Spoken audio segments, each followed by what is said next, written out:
Yeah, thanks, Carrie, for saying that. I really like this meeting a lot because it encompasses the things that I hold really, really dear. I think it's really interesting, this meeting too. It's a really unique gathering. And I just acknowledge that there's nothing in the world that would put this group of people in the same room other than this meeting. And it's just really kind of cool. So let's talk about vitalism in livestock health management. You know, as Carrie said, she and I met about soil and land and that sort of stuff, and actually realized that the world is a whole lot bigger than just soil or just land. I'm just going to see if I can get my slides to decide that they want to go forward. So when we talk about homeopathy, in a nutshell, it's a method of treating disease with medicines. If you go to the organon of the medicinal art, which is Samuel Hahnemann's book, in which he outlines the practice of homeopathy, and he talks about many philosophical things as well. He says that the physician's highest and only calling is to make the sick healthy, to cure, as it is called. That's a deeply meaningful thing.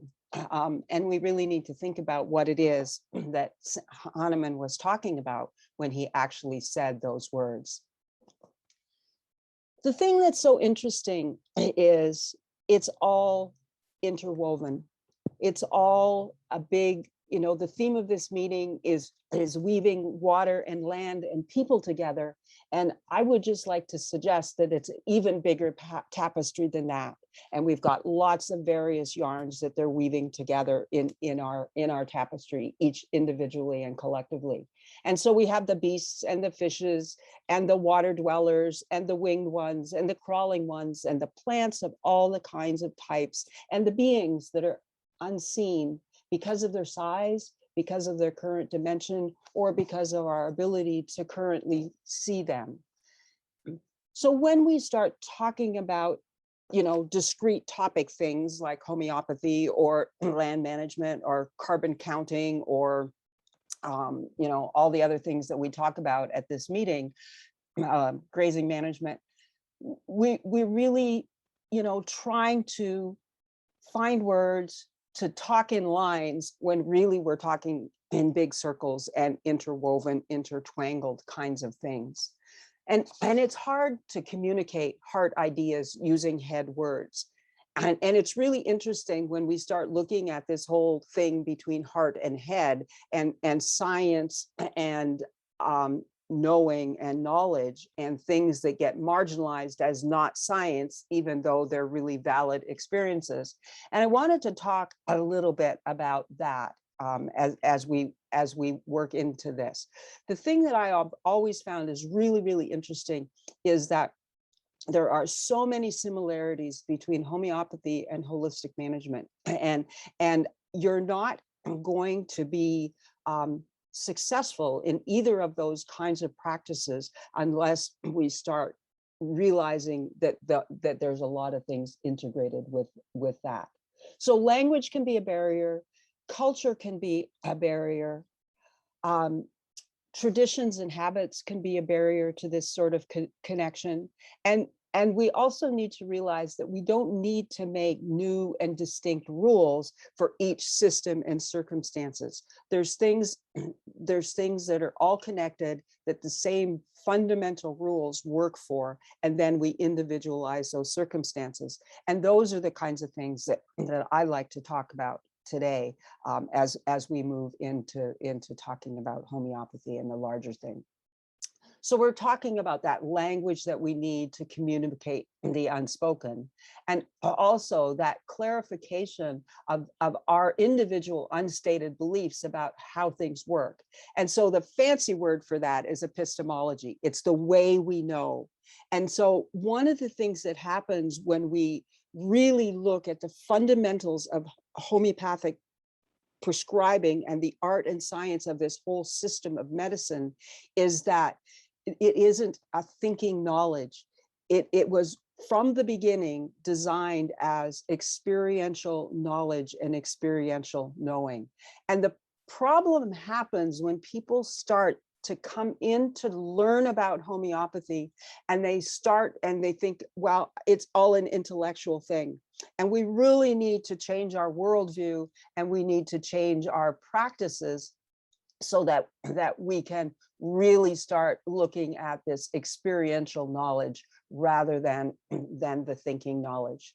So if we think about, or don't think about, what knowledge really is, when we start trying to find the words to talk about this hard stuff, a lot of times knowledge, they talk about knowledge being officially sort of a priori, something from the former, the stuff that's independent of our experience, the stuff that we learn at formal school, you know, the stuff that we memorize and we regurgitate and we calculate and we reason and we have all these ideas, but we've never really put the rubber to the road and had anything to do about them.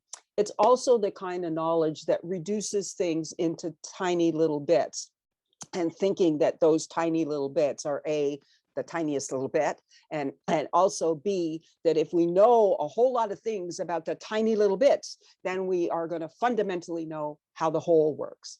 And the reality is we can know lots and lots and lots of stuff about tiny little bits. I can give you serial numbers and measurements and specs and scopes and all sorts of things about all these little bits that are in a car. And that doesn't mean that I can get in there and start the engine and let it go down the road, or drive in ice, or drive in snow, or drive in mud, or any of those things. So we start looking at the fact that we're looking at some types of knowledge that are beat into that reductionist, rationalist kind of stuff. Now we have the a posteriori kind of knowledge, which is from the latter. So like our posteriors, they are behind us. So it's the knowledge that comes from the experience and from the senses. It's the knowledge that involves some types of science and experimentation and observations and sensory perceptions. And for a lot of people, in our cultures and in our generations, that stuff has been marginalized. It's anecdotal, it's traditional medicines, it doesn't count because it's like the farmer instead of the science guy. And so there's a lot of knowledge and wisdom that's been ignored and marginalized because people take this look at it rather than realizing that this experiential, empirical, vitalist knowledge is significant and important. So when we talk about homeopathy, one of the other things that complicates things, language is enough of a barrier. If I'm sitting here talking to somebody who's got my more or less cultural experience and speaks more or less the same language that I speak. Hahnemann did all of his stuff. He's a really smart guy, and he was a real thinker, and he was a real empirical, experiential kind of guy. And he studied medicine. He actually went to medical school. He wanted to go to medical school. He thought that was really wonderful. He learned all of this stuff in medical school. And then he thought, oh my heavens, I can't do this stuff. It's mean, it's brutal. If I had sick children, and he had lots of kids, you know, I wouldn't let my kids be exposed to these kinds of medicines. And so he quit practicing medicine, and he went and he translated a whole bunch of different textbooks. He did a bunch of different studying, and he did some thinking about, you know, what's really going on in medicine, and how do medicines work, and why is it that in the medicine of the day that you were doing really terrible, horrible, invasive, brutal things to people in the name of medicine. So that's kind of his background. And it's interesting because I know a lot of my colleagues, and I know this, my personal experience was, you know, my folks said, you know, I want to be a veterinarian when I was 2 years old. And I, you know, went to school and did all this stuff and learned all this stuff and got some stuff beaten into me. And I started into practice, and it was A, deeply brutal, and B, deeply unsatisfying. So there's that kind of, when we start exploring things and realizing that it doesn't really resonate with our heart and souls. Circling back to say, he did all of his work in German. we had some complications that he did all of his work and the stuff was published a long time in German before it was ever translated into English. And I'm talking like 80s and 90 and over 100 years before it was translated into English.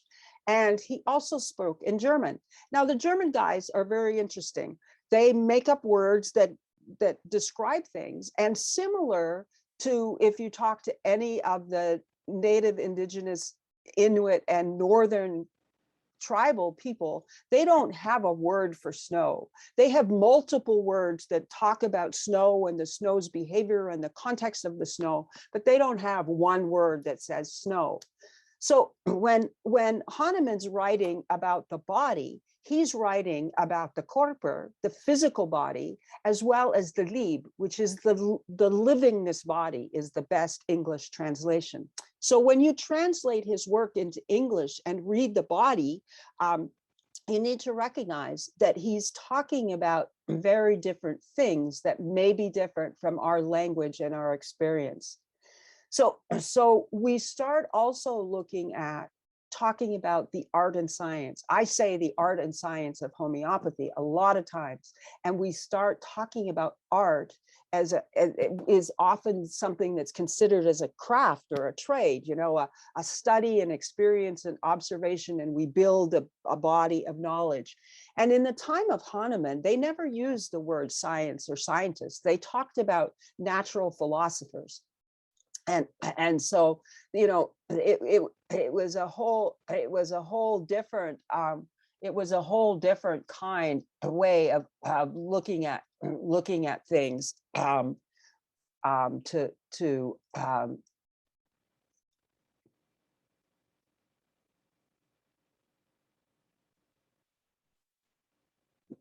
so when we talk about science and this different meanings of science, it's got different meanings and derivations. So science can come from that sciere, to know by splitting things down and reducing. And the more that I know about tiny little things, the more I know. Or we can talk about science from the scientia end of things, which to know by as an expert because of your experience and because of how you've integrated your experience into the world. And the thing that happens when people do science now, and also in Hahnemann's time and earlier, is that the more we do, the more we hone down this way, when indeed the more we do, we should be looking out into the experiential world. So when we start talking about the science of homeopathy, we're talking about the scientia science, the experiential science, that not that knowing in the brain science. So doing homeopathy, like other traditional medicines and planned grazing and holistic management and monitoring and that sort of stuff, really requires that we make a metamorphosis and shed our ways and rewire our way of being, because the words that we're used to talking about in health and healthcare don't work anymore. And so doing homeopathy is not just like collecting another charm on your bracelet. Oh, I'm going to do herbs and I'm going to do conventional medicine. I'm going to do homeopathy and I'm going to do this or that or the other thing and plus some grazing. It really means that we've got to stop back and reset our expectations and our way of discussing things and our way of looking at the world. And if I've helped clinicians and laymen and farmers and study group moms and folks really talk a lot about learning homeopathy. And one of the hardest things, and the thing that we realize is that if we don't change our mind, that we really never deeply understand this, and we start using it on a really superficial level, and A, we don't understand what's going on in the situation, and B, we don't understand the power of the art and the science, and C, we just miss and we start using it like a band-aid kind of thing, or an other than conventional kind of thing for whatever reason that might be. We'll talk about that in a bit. So we start we need to get away from that mechanical outlook on things, and we need to realize that our way of being has been built on that mechanical outlet. It's built into our reward systems. It's built into how we manage our farms. It's built into like soil testing and that sort of stuff. You know, it's all mechanical. And so that we see, you know, same thing in medicine. The big move in medicine now is to boo artificial intelligence in medicine. You know, my housemate here works for a company where they're teaching computers to read histology slides. One of the medical companies, the veterinary medical companies, is doing stuff that talks about, well, how can we teach a computer to read an X-ray? That's happening in human medicine. And it really has a disconnect. There's a fundamental sort of restlessness that happens when that happens, and we don't know why, but it's because it doesn't connect in our body and our knowing experience. So we talk about, you know, empiricism and rationalism. We talk about vitalism and reductionism. They're very, very similar things. When we talk about empiricism and vitalism, we talk about it's the knowledge of experience, the experimental type science, and the experiential science is the knowledge. And it's very interesting that there is no certainty in experimental science. We know what happened this time, but we don't know what's going to happen next time. And the rational science is that reason and logic, the mathematical kind of model, and genuine knowledge, they say, is certain because it's rational, not empirical, which kind of are using the same term to argue backwards. But in the rational thing, everything is defined and you know exactly how things are going to come out, and there's a probability that this is going to happen, because in empirical world and in the world of homeopathy, every day is a new day. You might have treated 743 cases of diagnostic label X, and you get your 744th case in of diagnostic label X. And in a lot of ways, it's like it's a brand new day because you've never seen that individual ever before. So their presentation and their situation is unique, even though the conventional world has stuffed them into a box and they tied it up and they labeled it with diagnostic label X. So talking again about the mechanical kinds of things, we see this, you know, as I said, not just in how people look at bodies, you know, replaceable, interchangeable parts, you know, this to that to the other thing, or we can put a artificial one of these in, or a fake one of those in, or a turbocharged one of those in. We also see that it extends to other models. You know, the example I said earlier was like soil testing, when the difference between like doing NPK soil testing versus even soluble micromineral soil testing versus Haney soil testing, where we start looking at the biological interactions of things. And so you can tell pretty clearly that it's a much different way of looking at things. We talked about in empiricism, we haven't seen every person and every animal and every situation. So we can never say all.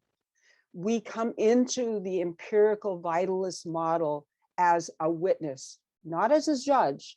We're just witnessing, we're looking, we're perceiving. We need to make sure that we're doing our personal work to make sure that our lenses and our filters are clear so that we can witness without bias and without distortion.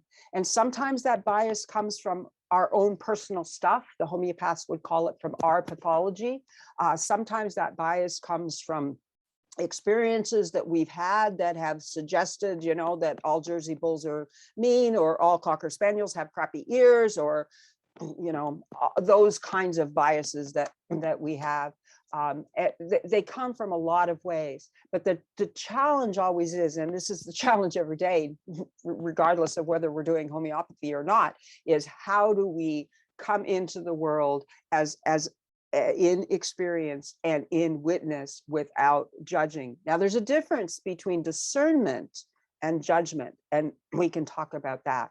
And the Organon writes, specifically in Hahnemann writes in the Organon, specifically in Aphorism 6, about part of our job being the unprejudiced observer, getting all the information and not jumping to conclusions.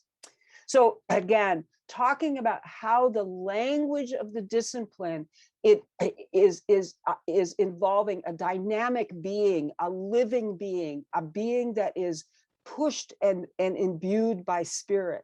And so talking about the difference between the living body, the physical body, the life process body, it talks about how our medicines are dynamic it's a dynamic interaction with the dynamic spirit-like factors of the bodies.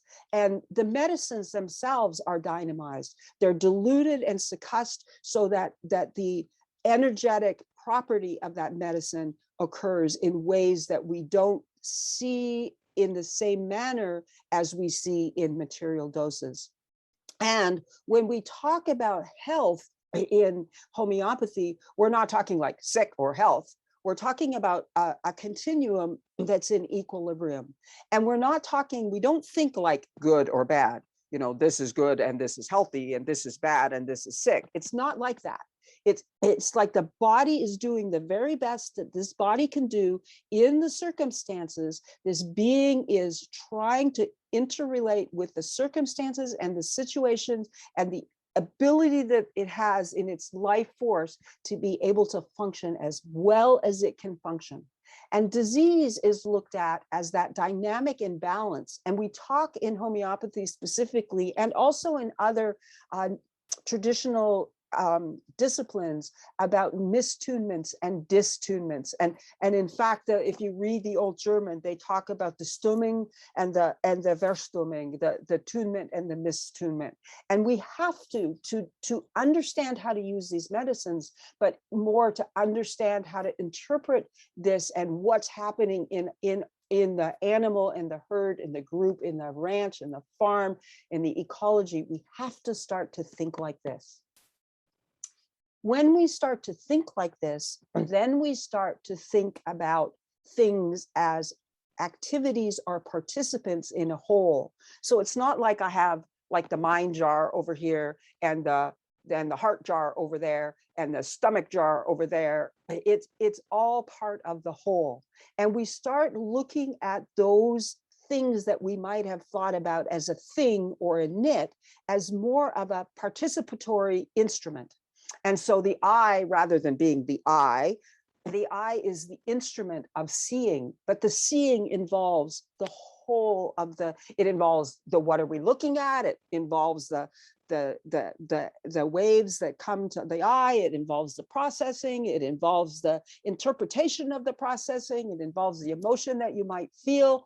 The same with the heart. You know, the heart is an instrument of the circulatory system, but in and of itself, it is not the circulatory system, and the circulatory system is not the circulatory system unless it has the instrument.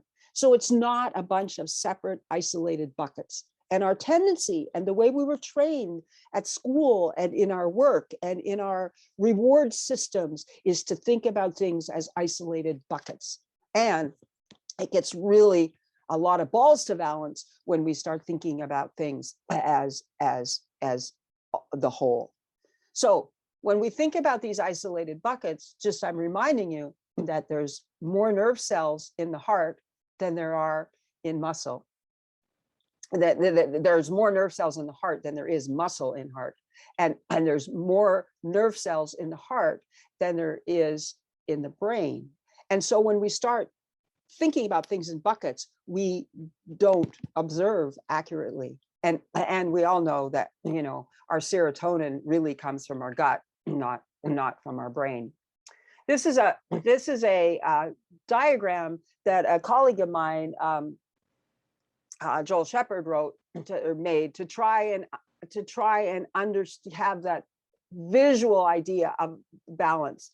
It's interesting because we don't in homeopathy land we do, but the original writing wasn't talked about mental, emotional, and physical. We've tried to capture things up a little bit to to talk about the larger whole in something that we can use words with. So we talk about health as balance, and we talk about it as balance within the circumstances. So sort of that sweet spot for our mental state versus the ego-driven, inferiority type stuff versus the ego-driven superiority type stuff. And indeed, we can debate whether there's mental stuff that actually is not ego-driven, which is certainly part of a longer conversation.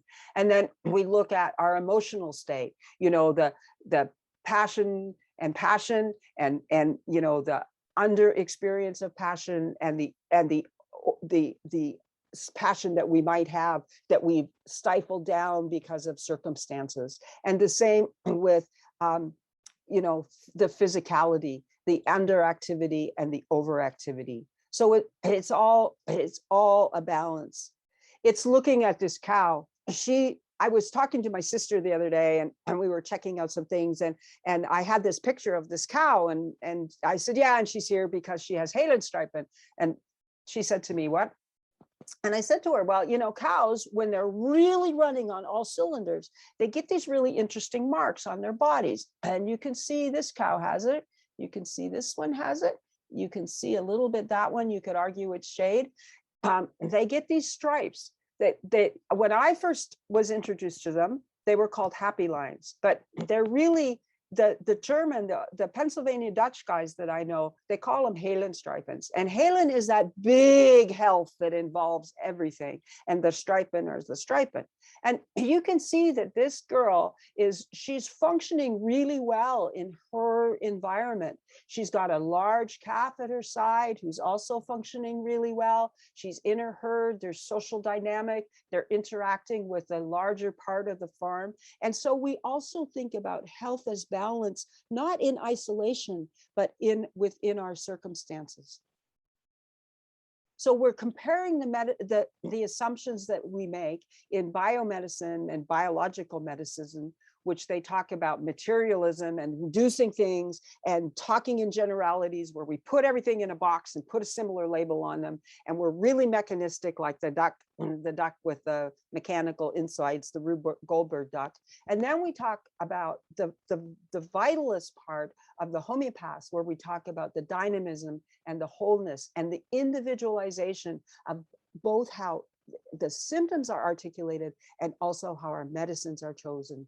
And we talk about what our role is in restoring things to tunement. So again, looking at that scientific method of homeopathy that comes from the scientia, the knowing by experience. And then we observe and ascribe the totality of the phenomena with the subjective and the objective and the qualitative and the quantitative things, which were described really clearly in the organon. And we perceive that pattern that emerges from the whole. And as we work through how we approach cases, we can understand that we match that pattern of the whole of the phenomena to the pattern of the whole of the medicine, and we can match those things and thus engender cure.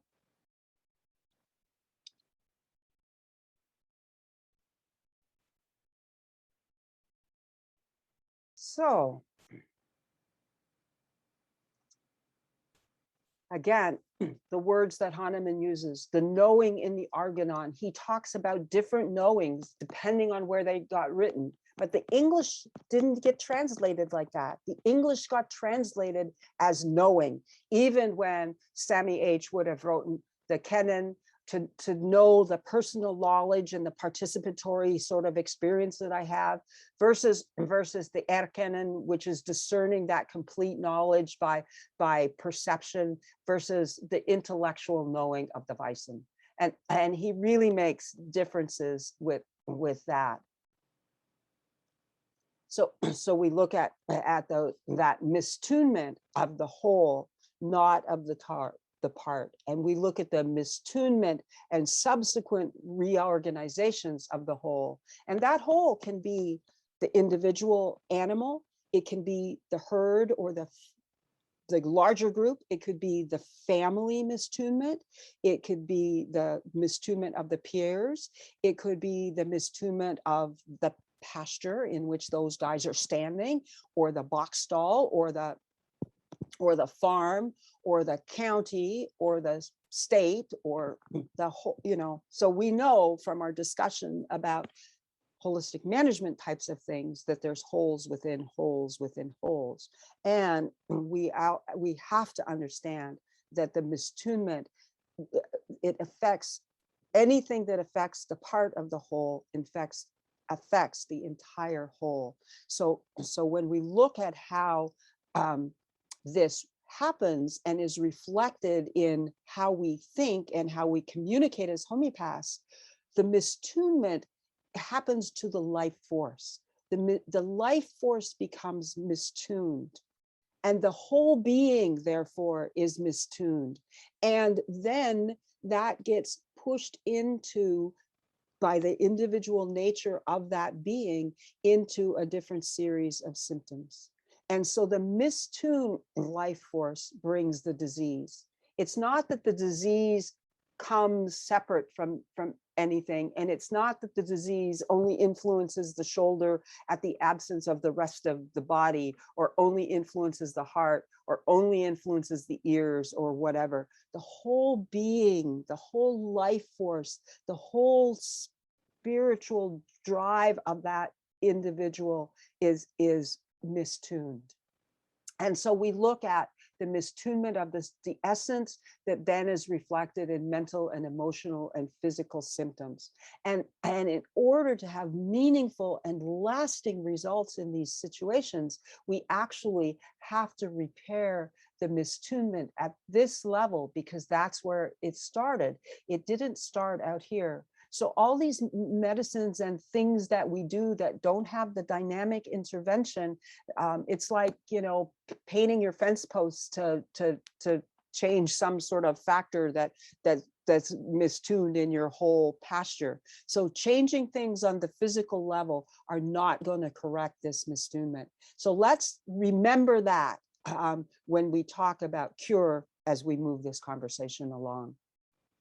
And so because we have dynamic beings, when we correct the mistoonment, that resonance moves through the entire being, through the mental and emotional and physicalityness of the being, and the being reorganizes itself into a more appropriate and functional pattern. So just before we move into part 2 of this discussion, I'd like to leave you with a couple of thoughts. This is one of my favorite aphorisms in the organism. It talks about that spirit-like force that enlivens the materialness of the organism, the being, and it governs without restriction, and it keeps all of the parts of the being organized in admirable and harmonious and vital operation with feeling and function. And so that we can really avail ourselves of being the living instrument, the living health instrument for the higher purpose of our existence. And it's really a big mouthful there. It's talking about how do we clear off the junk on the glass, so to speak, so that that individual can shine the brightest light that they can for whatever it is that their beingness in their existence is. And Hahnemann talks a lot. He felt really strongly that there's not a lot of room for speculating. You can't make stuff up. And I talk to my students and the people that I mentor about a lot about this, like we can't make stuff up. And so we can't make stuff up about the disease, and we can't make stuff up about how our medicines act. We know how our medicines act because we've studied them in living systems. I remember the day in my practice when for me, it was a big fork in the road, because I was kind of paddling both of these canoes along, and I put my homeopathy hat on some days, and then I put my conventional medicine hat on some days, and it was not a good, pleasant place. But I remember the day that I thought, oh my God, I can't do this anymore. And the reason that I thought I can't do it anymore is I thought, how can I, in any conscience, give a medicine that I really don't know what it does? So I would give an antibiotic. Well, you only knew a little part of what it does because it antibiotic something, but you don't really know what it did in the whole organism. And so I look at the medicines in my homeopathic medicines, and I know what they do because we have provings and descriptions of the mental symptoms and the emotional symptoms and the physical symptoms and the modalities and all these things. And so I had at least an idea about what those medicines, a big idea about what those medicines do. And I remember sitting in the back of my clinic. It was when I started the clinic in Big Run, Pennsylvania, and I packed all these medicines up in a box because I thought, oh, I can't give them anymore. And that's not like some big altruistic thing. Like it started a big swirl, really. But just thinking about, I can't speculate about what they are. And he has really clear, defined ways to talk about taking cases and making medicines and giving the medicines and what the real definition of cure is from the deepest sense, and interpreting the response. Like, what if I give a medicine and this thing happens? Like, what does that really mean? It's all sort of in the working book of things. And that book draws from his experience as well as the experience of those who predated him. And Hahnemann is the only physician in Washington, D.C. with a monument. They have this beautiful monument. And indeed, I could debate that he's the only non-war kind of guy that actually has a monument built to him. Like there's generals and other dudes with things, but he is the only physician to which there's a monument built. And it's because of the manner in which he really, really, really changed and qualified and quantified the practice of medicine. If you ever get the chance to see this, it's a really amazing thing. I think that they could have given him a monument also for some of the ways that he really took on the conventional medical establishment. And he talks, this is the bigger part of the first aphorism. And I can still, having read this for 30 years, I still can't read it without crying, because he talks about what our job in physicians isn't to do. It's not to make up stuff, we're not supposed to make stuff up. And he says a lot of physicians waste a lot of time and energy for like making stuff up. And he says it's not to explain stuff and appearances, and they yap about things that don't make sense, and they sound very snotty and very smart, and they look, really, really, they think they want to look knowledgeable and stuff. And he says, like there's a world out there and they're sick and they want help, and you're just flapping your gums here. And he says that it's not, like we've had enough of this crap. It's time for us to once and for all quit deceiving the suffering humanity with all of this idle crap and start to act. And it says begin not to act. It's actually begin now to act. I was typing too quick. So I'm going to leave you with that. It was a really odd roundabout thing, but it's really fundamental to how we look at these paradigms that are different than the conventional paradigm of the last however many years. It's true in agriculture, it's true in medicine, it's true in these fundamental things in our lives. And as we ponder this, I want to just show you this photo that a friend of mine sent me, a clinician, a colleague of mine from the West Coast. And we talk about spirit, and we talk about it as something that, who knows what it is. And we forget how tremendously forceful it is and how it's integrated into things, both beyond the mechanical and beyond the physical. This is a cat. His name is Kaloa. This was taken in 2015. And this cat's like 26, 28 years old. And he was getting ready to die and get quite gracefully out of his body. And his owner brought him to the clinic to meet with this veterinarian who'd been treating him for the last, started treating him when he was 15 or something, which is supposed to be ancient for a cat, but we forget to tell the cats that. And so they came in to visit one another, and the tech took a photograph of this cat. And after the photograph happened, we see this spirit, the ether coming out of his ears. And it's so interesting to me because in traditional Chinese medicine, we talk about the life vitality is in the kidney, the vitality and the amount of vitality and the amount of qi that we're born with, that fundamental qi comes from the kidney in traditional Chinese medicine. And in traditional Chinese medicine, the kidney opens into the ears, and you can see this wonderful, beautiful old cat with his life essence. So now what do we do?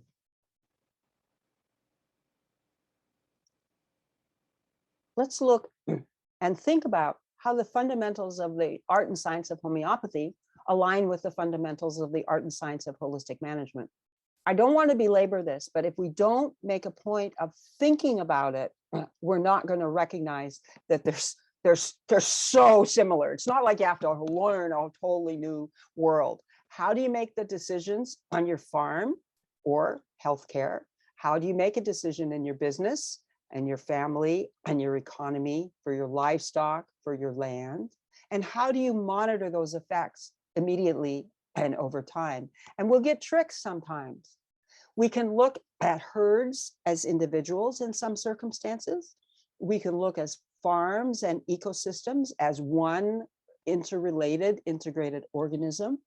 And we can look at illnesses versus diagnostic labels, which is versus disease, and looking at disease actually as this complex ecological situation that we can figure ourselves in and out of.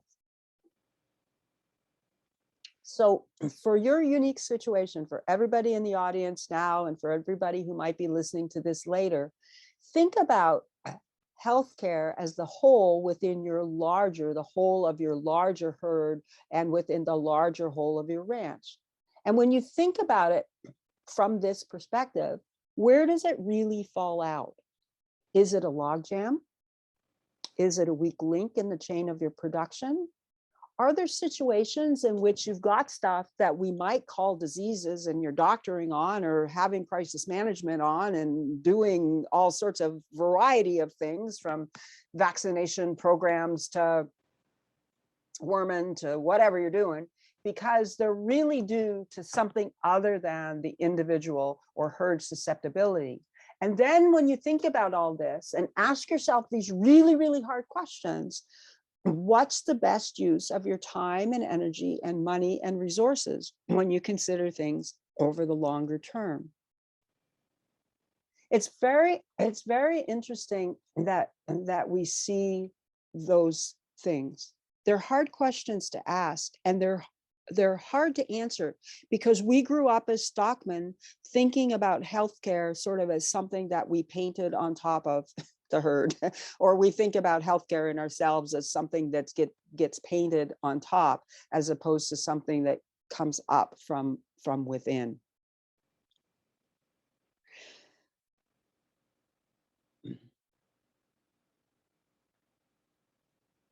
So let's clarify some of the H words.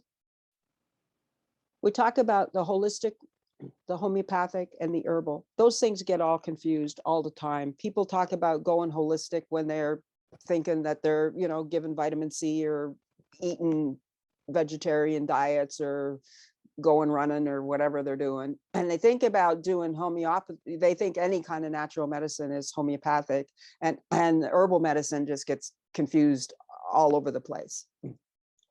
And we also need to really, for this conversation, differentiate when we talk about homeopathic as a substance that gets diluted and succussed and potentized versus homeopathic in that substance actually matches the symptom of the disease with the symptom of the medicine.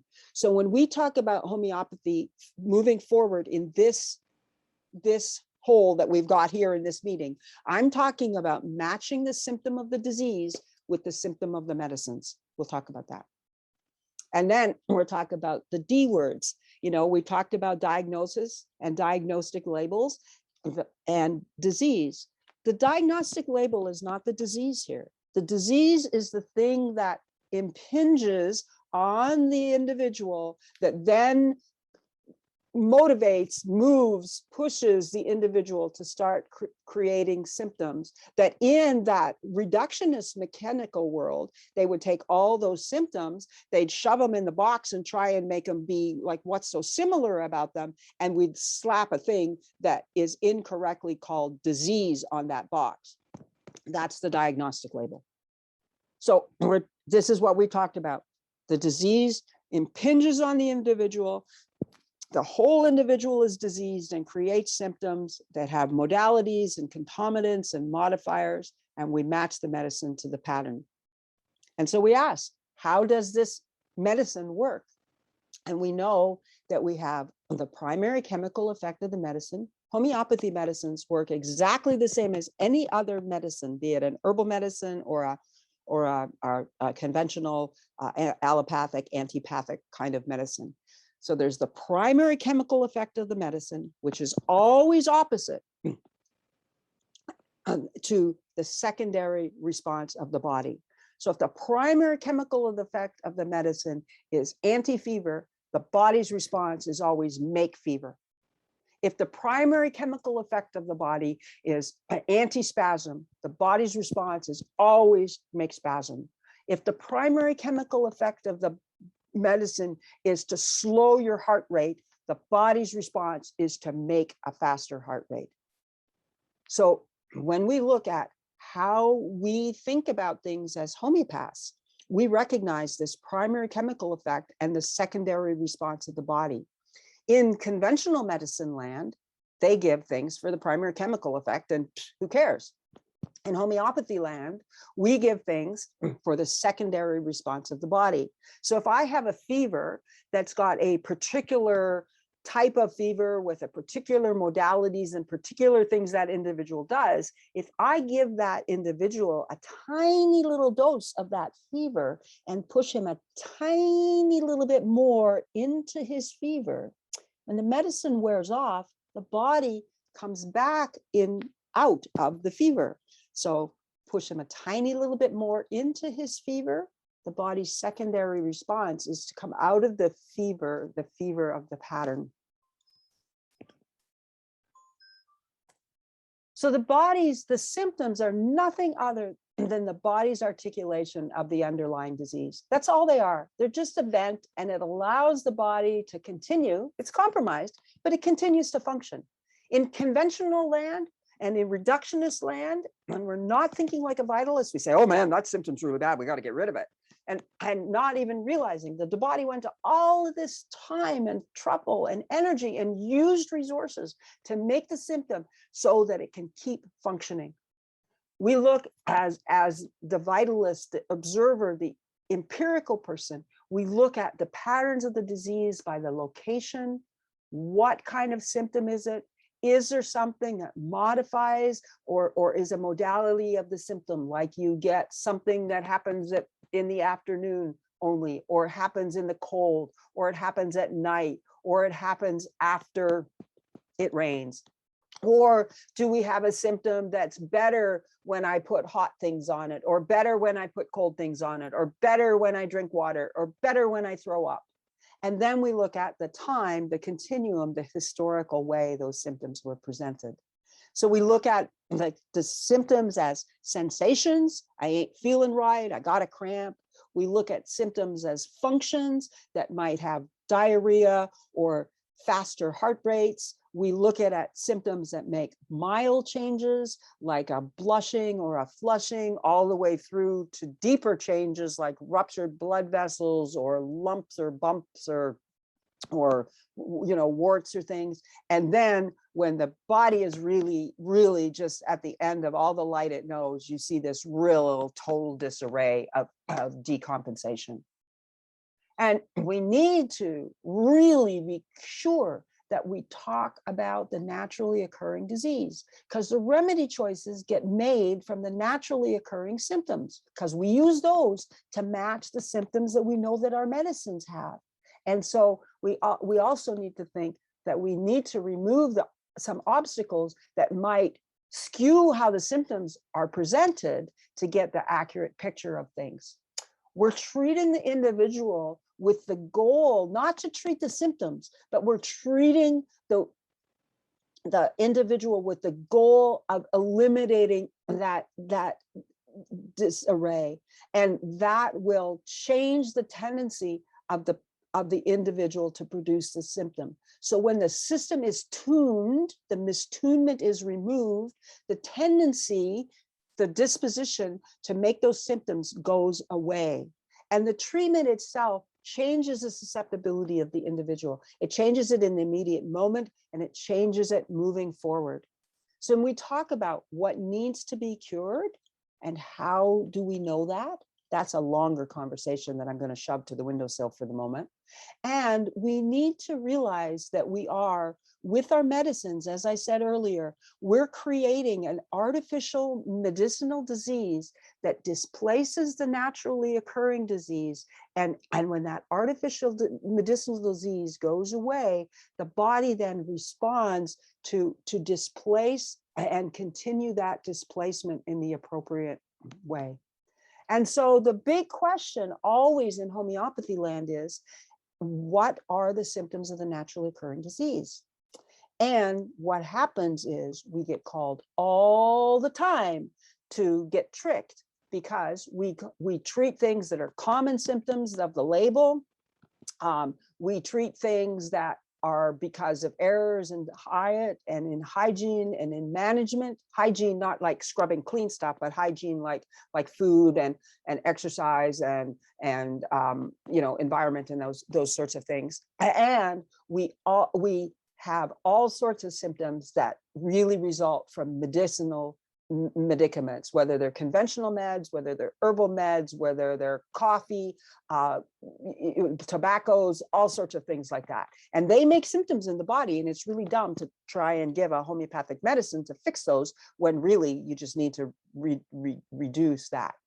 So good old Sammy H. said in the Aphorism 4 of the Organon, talking about the physician, that he is likewise a sustainer of health if he knows the things that disturb the health, that engender and maintain the disease, and if he's aware of how to remove them from healthy people. You don't need to listen to people there. You can use animals. You can actually use ecosystems. We treat, humans, animals, water, plants, all sorts of things. So we need to think about that, because he also goes to talk about, you can read it as easily as I, that the intelligent physician is really immediately going to remove any of these types of causes. And oftentimes when you do that, the thing that's called disease goes away on its own. And he gives a long list of examples in the footnote to Aphorism 7. But some of them is like, if you got these really stinky flowers that are making you feel sick and faint, you're like, take the flowers out. Don't get the medicine for like being sick and fainting. Like if I got a big old stick in my eye, you want to take the stick out of your eye. And if I've got like these weird stuff happening because I got a big tight bandage on, you don't want to treat like the pain in the limb or the redness or the gangrene or whatever. You want to cut the elastic off the cat's arm and let the blood flow again. So this is really, really, really important. It's really important in humans, but it's really important in animals. And it's really important in farm animals, because I would guess that probably 80 to 90% of what I get called to treat every day is because of errors in diet or supplement or management.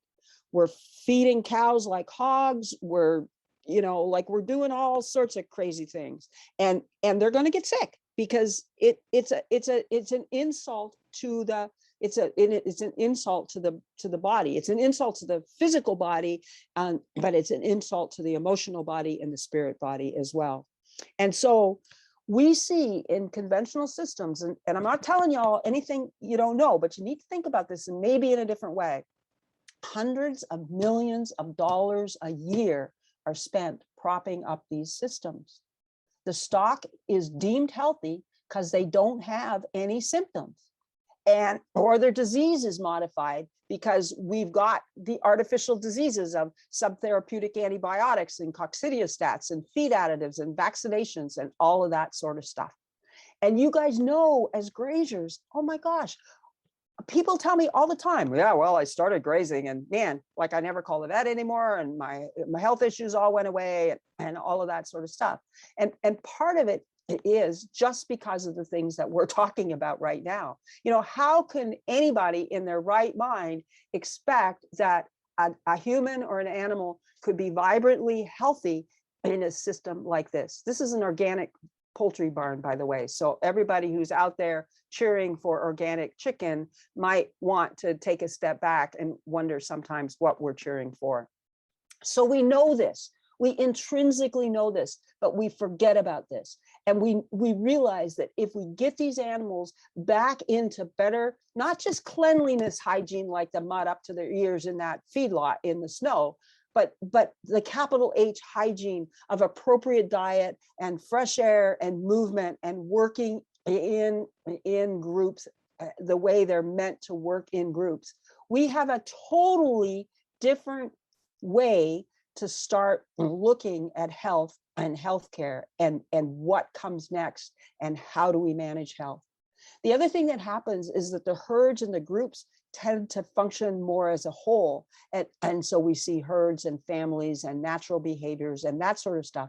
And that's a really interesting thing when we start treating, because then we can start, our treatments can actually start influencing intergenerational treatments in ways that they might not influence intergenerational treatments in the confinement organic chicken barn and in that confinement poultry house and that confinement feedlot and those sorts of stuff. So there's the dilemma. And the dilemma is, you know, go back and look at your whole ranch, farm, business, herd, whatever y'all are managing, and start to ask those questions about how much of what do you see in there is because of those factors that really are predisposing some of the situations that we're seeing. And let's think about doctoring those factors rather than doctoring the situation. And yeah, I appreciate, like, if you got stuff happening in front of you, you got to deal with it. But so these are just, some of you may have seen these before. These are like some real peer-reviewed papers about homeopathy and talking about how it can reduce the use of antimicrobials on the farm. We're talking about how it can both not just treat mastitis, but actually prevent mastitis. So this is a big deal because we don't need, you know, we realize that healthy, vital, functioning cattle udder system doesn't want to have mastitis. We can use it preemptively. Talking about using E. coli diarrhea in piglets. Now, as I'm telling you these things, you can see that this is not the ciencia science that we were talking about, the whole thing, you know, a random placebo-controlled double-blind study is not, you know, it is, I guess it's empirical when it gets done, but it's not empirical the way it's designed. Nonetheless, we see that these piglets had less severity of diarrhea and their diarrhea was in shorter stuff. We also have studies in the humans with severe sepsis, ICU patients, and looking at how treating with homeopathy, medicinal products or placebos are influencing the outcome. We have, it's topical. I could talk a lot about what we're seeing with the homeopathic treatment of COVID-19 in the last 2 years, both for prevention and treatment. That's also very statistically significant. So when we start thinking about how do you guys who are interested in homeopathy, how do you want to really start to use it in your herd or in your own personal health? And so some people use it because they're in some affidavit program or some certification program or something that says you can't be using antibiotics, so you better use something else. And they don't really care about all this stuff we just talked about. They just want to use something so that they can stay in their affidavit program. Those are real hard situations to deal with because that fundamental change of mind and heart hasn't happened. And so you're always kind of like whacking moles in those situations. We can use it to approach the individual at the moment, like, oh my gosh, I got this happening, this pink eye, or this mastitis, or this diarrhea, or this convulsion. We can approach the individual over time and say, oh, that's really interesting. You know, I got this convulsion in this animal who actually had discharges suppressed with antibiotics, and the dynamic of the disease got driven back into the body. And so we're having the symptoms at a deeper level than the icky ear discharge kind of thing. Or we can look at it more like we're talking now in this group, and look at it from the more energetic vitalist way of saying that we actually can have not only immediate enhancement of vitality and health, but we can actually have intergenerational enhancement of vitality and health. And indeed, not just generational this way, but we also can see that happen over the herd as well, because these herds that are put together in ways that this group tends to manage more than other cohorts don't tend to manage that way, that group tends to be much more coherent and cohesive. And as we elevate one individual in the group, the rest of the group also comes with it. And this is really, I can't tell you how A, exciting it is, and B, important it is when we start looking at the dynamics. And we can also think about logistics of treatment. We can treat like what we call a genus epidemicus treatment, which I got an outbreak of pneumonia in all these cows and they're all doing about the same thing. Or I've got an outbreak of scours in all these pigs and they're about doing the same thing. So I take the case of the herd like it's one animal, and I give the whole herd or whole group of piggies the same medicine. And what happens is, typically what happens if your selection is anywhere near probably appropriate, is you're going to have a large percentage of those animals will show you positive curative response. You're going to have some that won't, and of those some that won't, they start to show you new symptoms to say, hey, these guys are different than those guys. So these guys go on and do these things, and then these guys, we figure out what the next medicine for them is and give them. Or we can do, I want to treat Bossy or Sally or Spike or number 42 or Piggy number 3 or whatever. Or we can say, oh yeah, I was at this lecture one time and Sue said that Nux vomica is a really good remedy for rectal prolapses in pigs, which I haven't said yet, but I will. Or you can say, well, everything that gets an injury needs an arnica, or everything that gets a X needs a Y. And that road approach, it can sort of sometimes be effective, but it's also a way to get really frustrated really fast, because people assume, oh, give X for Y, and then they forget to look at what happens. Because if you give X for Y and it's not the matching medicine, what happens next is going to lead us to the next medicine. Like I'm not saying like be stupid with remedies and just throw them around, but bodies are great. Like they always make a response. And so if we're not right on with our first best attempt, what the body does next is going to tell us where we go next. What happens next? Do we keep giving the same medicine? Do we stop giving the medicine because things are totally improving? Or are we seeing new symptoms that might be an aggravation from too much medicine too fast, or an aggravation because we didn't do the right dose? Or is it that those things are leading us, lighting the way down the path for the next medicine? And the guys that do the road approach, I'm flapping my arms at my screen here. The guys that do the road approach are the guys that forget to look at what happens next. And so then when X doesn't work for Y, then they're up a creek without a paddle, because they don't understand the things that you guys are starting to understand by having this larger discussion. So I also want to tell you, the really exciting thing about homeopathic land is there's no withdrawal times. No withdrawal times on meat, milk. I should put eggs in there. I will correct that. And there's never any resistance develops to the medicine. So this is a really powerful thing when we think about this. We can talk about this about a whole lot of things, and probably have a little opportunity to do that before we have to finish up here. But this is very powerful, that we can actually give medicines and we can keep doing stuff and keep them on their happy trail to slaughter, or keep milking, or do whatever. And be even more important is there's no resistance. There just isn't, and I can give you lots of reasons why, but it's not. Let's carry on. The other thing that we need to realize is that particularly in dairy medicine, we do need to have some specific materia medica information in the milk house, and that has to do the withdrawal times. And every time I prescribe, I don't care what I'm prescribing for, whether it's your pet pig, or whether it's a beef herd, or whether it's a dairy herd, or goats or chickens or whatever, I always write, 0 withdrawal, 0 withdrawal, 0 withdrawal. We still have to recognize that we are dealing in a mechanistic reductionist system that wants those pieces of information. Okay, Michael, it might be a good time to come up for air. If there's any questions that are specific to this before we start talking about medicines and doing a couple of cases here in the last 25 minutes.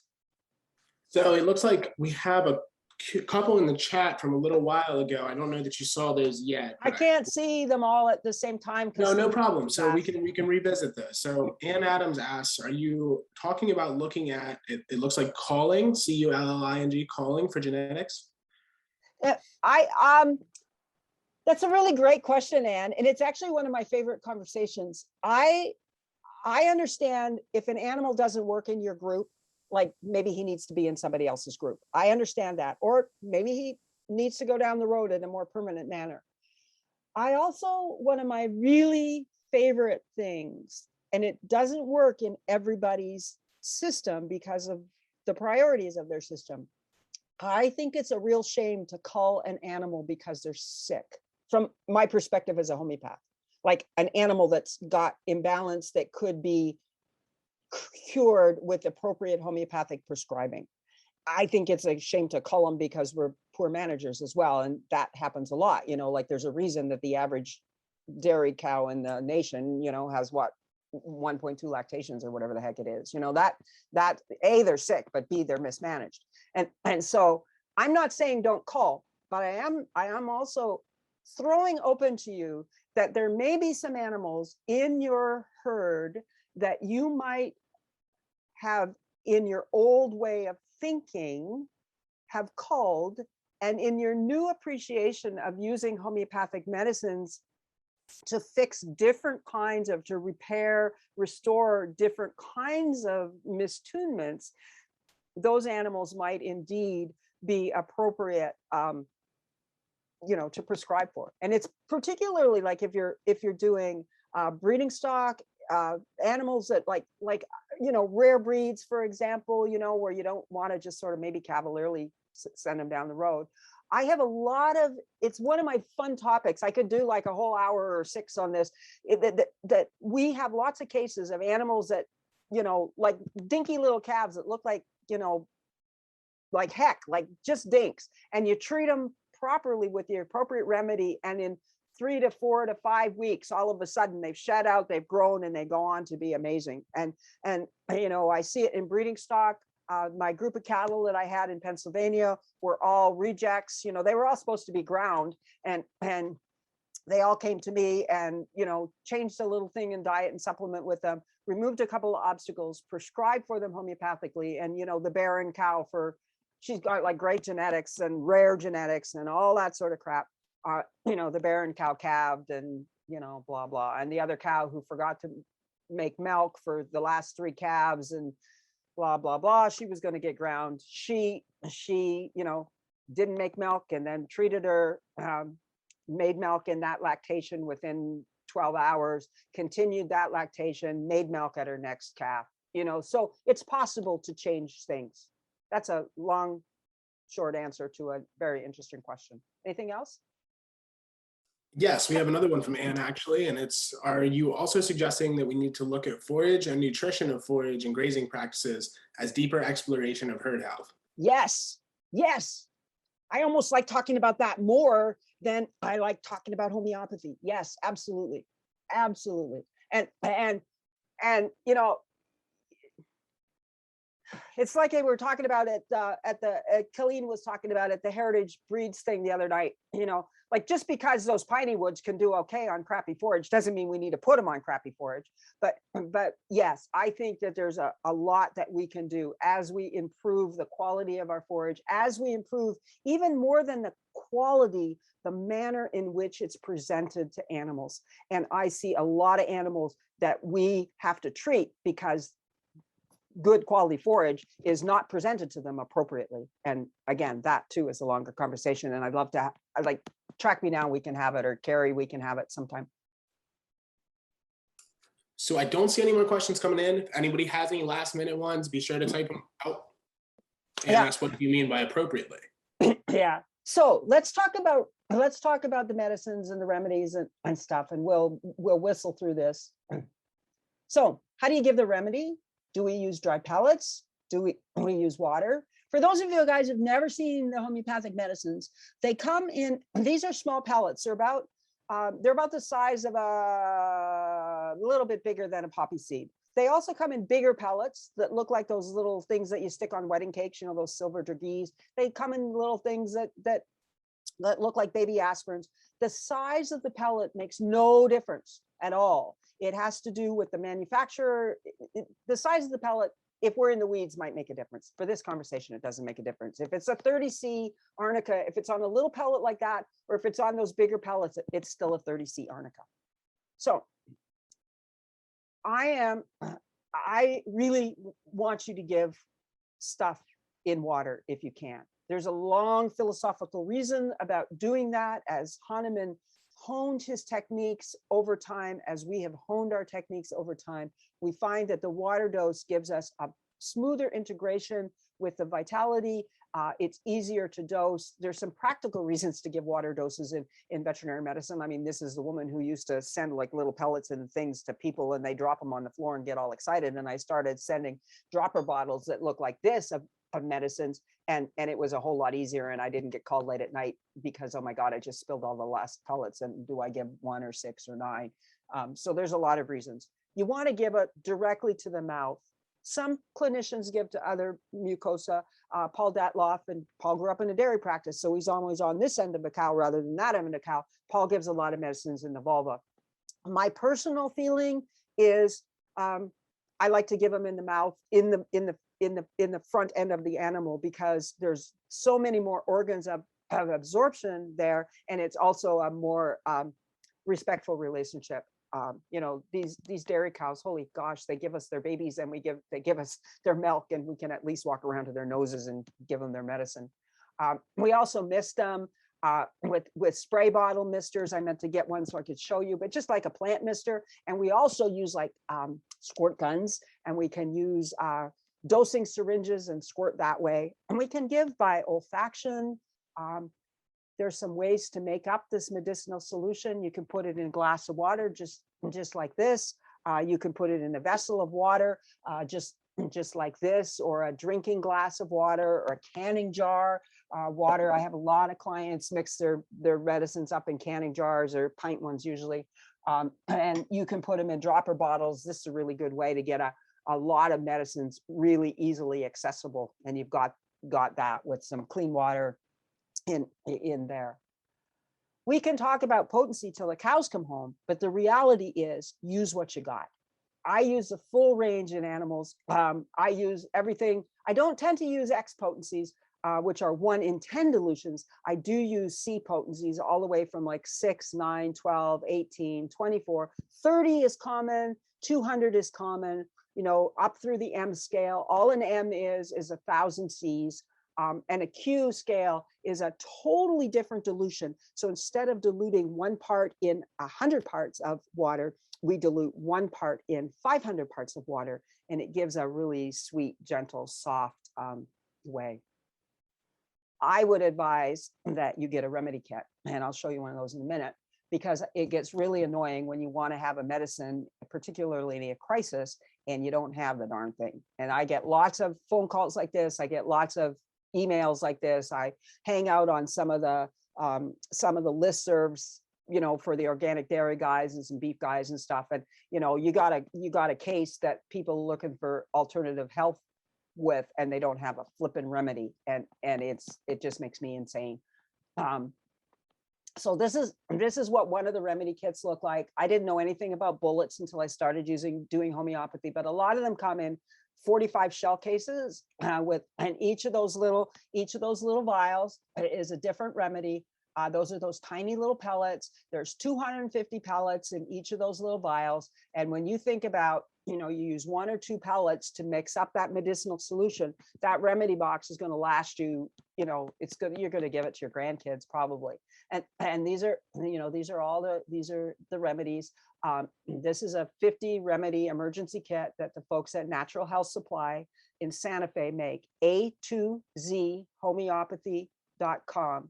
A2ZZ homeopathy.com. Jim Clemmer is a brilliant pharmacist, and he's got this remedy kit. An emergency kit 1 and emergency kit 2 will probably get you through a lot of stuff. And those kits for a 30C kit would cost you probably around $130, $140. You're never going to buy medicine cheaper than that. If you go to the store to buy them, they're like $5.50 to $10.50 a vial. And like you're not for $150 for 50 remedies, you're just not gonna get medicines that are any more cost effective. And to have $150 sitting on your shelf, it's a pretty cheap just in case fund. And you can use them on all the different animals on your farm, and you can use them on yourself and your kids and your grandkids and your neighbors and the dog and whatever. So it's pretty effective family medicine. So we look at that, we can modify the dose by the number of pellets, how hard we shake. If I go from 1 cup to the next cup to the next cup and dose out of that, how big I dose, those sorts of things. For this conversation, that likely doesn't matter. For the kind of stuff that you're treating, that you're going to go treat now, all that stuff probably doesn't matter. I put this on, this is Pulford. He was an American homeopath. I really put this on for this quote. And I know, Michael, you said, let's be kind to people and let's not take slams at other groups, but sometimes the homeopaths were really, really incisive in some of their comments. So we're going to give a remedy, we're going to give a response, and this is exactly the same as a grazing plan. I make a plan, I do something, I get a response, I assess the response. I look at the response by the pattern and the pace and the prognosis. I can use that. We need to look and really understand what cure means. It doesn't mean the symptom disappears instantly. It's a process over time. The time depends how long things have happened. So if I just slam my finger in the door, I expect that time of the response to be quicker than if it happened like 6 months ago and I still have ailments from that, or it's something that happened a long time ago. It involves the whole being. The mental and emotional stuff shifts first. You still may be puking and having diarrhea, but you're not going to die. The most life-threatening stuff disappears first. Interior to exterior, core to periphery, top to bottom. We see symptoms move that way. Old symptoms might return, and we always see a reduction and elimination of susceptibility. Your challenge is to hone your skills to get consistent and reliable results and decrease the frustrations. We can talk about those sorts of things. Actually, I haven't told Carrie this out my mouth this week, nor have I told Michael, but we've been talking a lot about doing some courses and working with AGA to do some courses and trying to get some stuff on happening. And as a bridge into that, I'm actually going to do a series of homeopathy meetings in the winter into the spring, and I'll talk to you guys about that. And anybody who's on this, we'll give AGA, Quivera, HMI people discounts for doing that, and we'll figure out those logistics. So if you're interested in that, let Michael know or let Carrie know or stick it in the chat or something. The basic reference material, the dictionary of remedies is the Materia Medica. The dictionary of symptoms is the repertory. These are print, some of them are electronic. We talked about this. I'll just wander through that quickly. I wanted to give you a couple of cases before we quit. I know we're pushing our time, but we've got 8 or 10 minutes or 7 minutes. This is a calf. Some of you have seen this case before. It's a little calf. these symptoms have only been present about 10 hours. So you look at that butt and you think, oh my gosh, that calf's been scouring for ages and ages, but this is less than a 10-hour scour. And it's a really not a happy butted calf. As a homeopath, I would look at that. I would do a lot of that in my head, but you always make a repertorization. So we have the character, we have the stool that's orange. We know it's excoriating, it's corrosive. It took the hair and the hide right off of this poor little fart. We know that this is a child that has diarrhea, and we know that it's nursing. And indeed, I could have arguably taken this out because this is more significant in the case.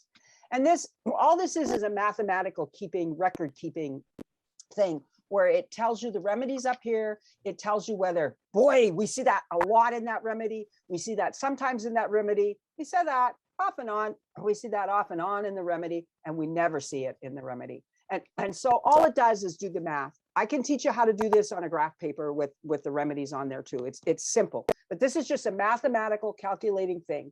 And then what my job as a homeopath is to look at these medicines across the top of here, like what's up here. As it happens, that's what I gave the calf. But I look at these medicines, and then I read about these medicines in my dictionary of medicines that describes the medicines, and I choose my medicine from there. So this calf we gave a Mercurius, and Mercurius has all of those characteristics: very corrosive, yellow stool. The diarrhea, she felt better when she was still having some icky manure. Then the diarrhea quit, and then it took a little while to, put the hide back on. This is an interesting, Mercurius is a really powerful remedy. I use it a lot. Part of the reason why is, the medicines that Hahnemann used were some of the medicines of the day, right? And so they used to give mercury to people in material doses. They'd salivate them, until their saliva dripped. That's how they cured stuff, the reductionist dudes of the time.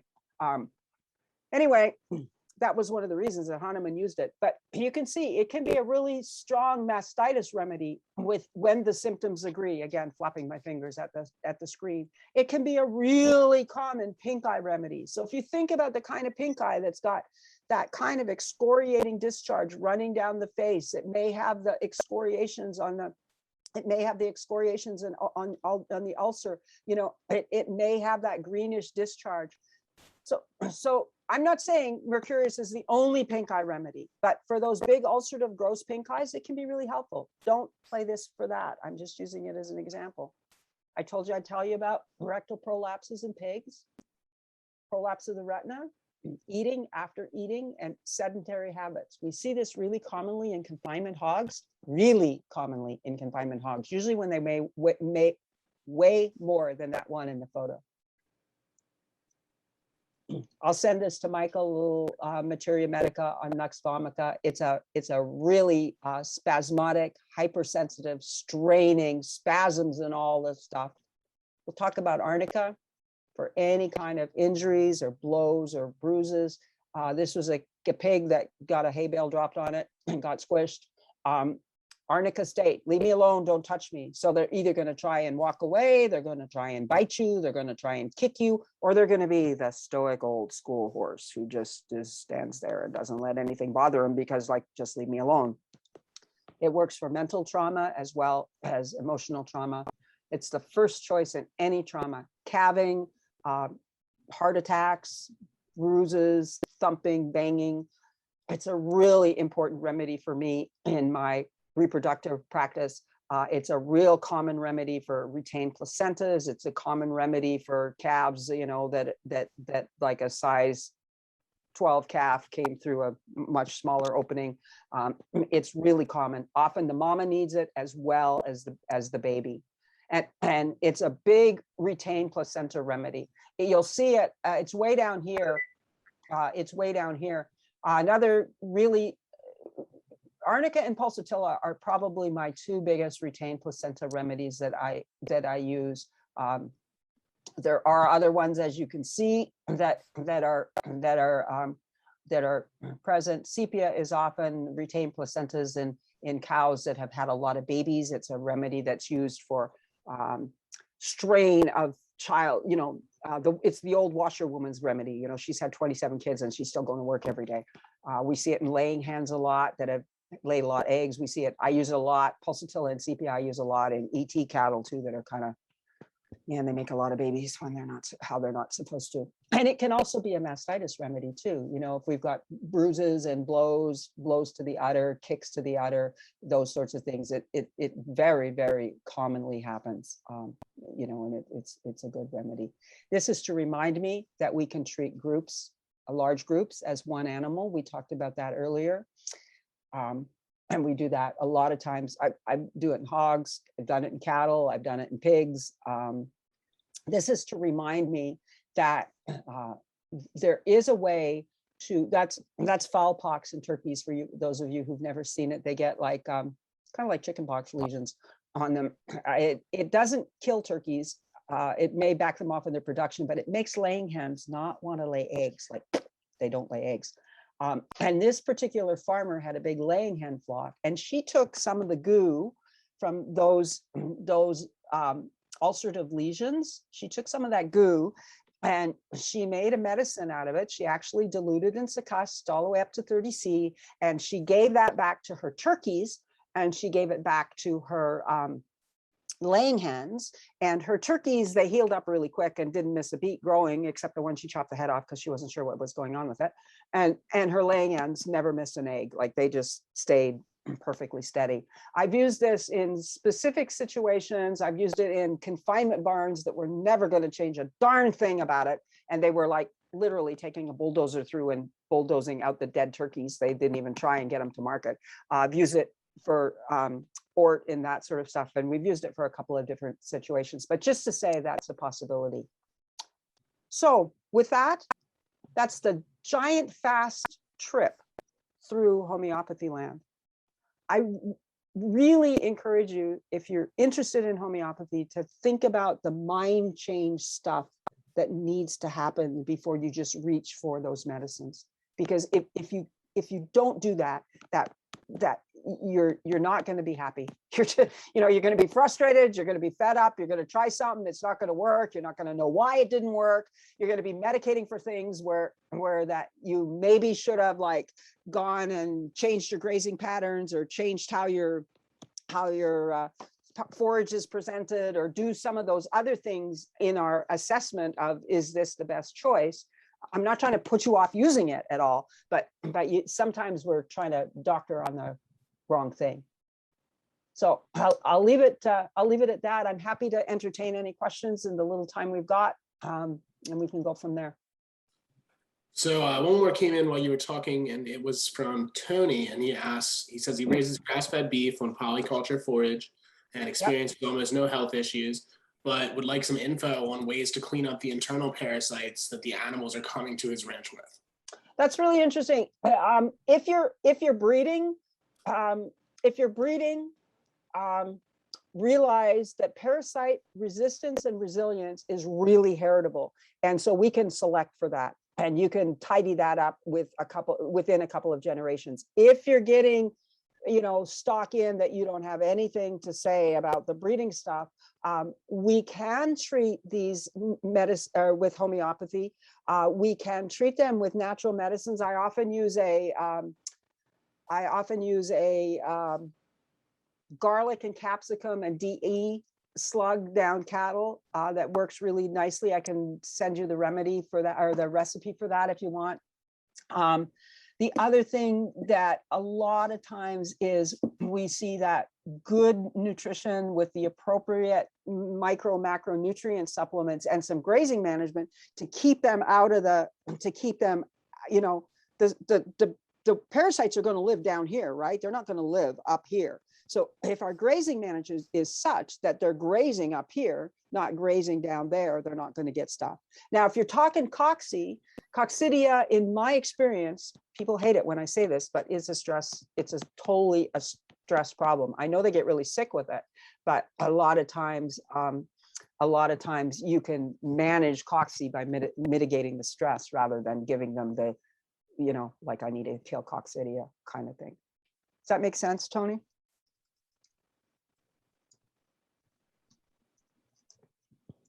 Here's my email.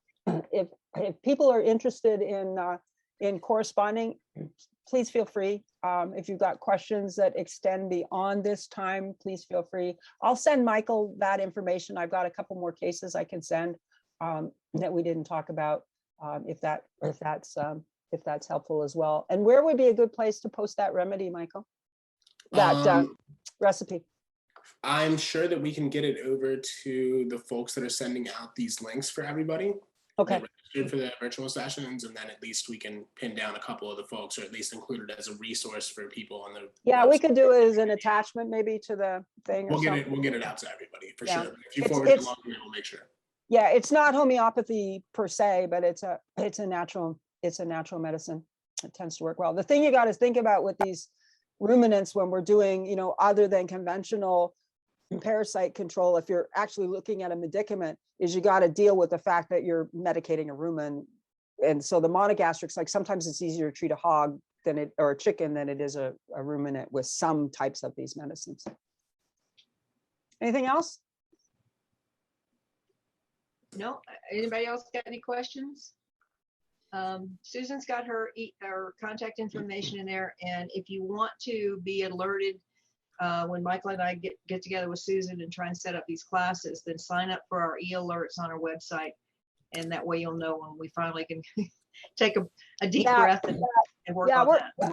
I'm going to do some this. I'm going to do some this winter, and they may not be as extensive as that larger project that we've all been working on over time. But I think it makes sense to just let's do, and it'll be like basic stuff. It's going to be like how to take a case. It's going to be how to repertorize the case. It's going to be how to look stuff up in the dictionary of symptoms. So there'll be, you know, but if it's, you know, I go back to, this is experiential medicine. So you can listen to me talk 27 times.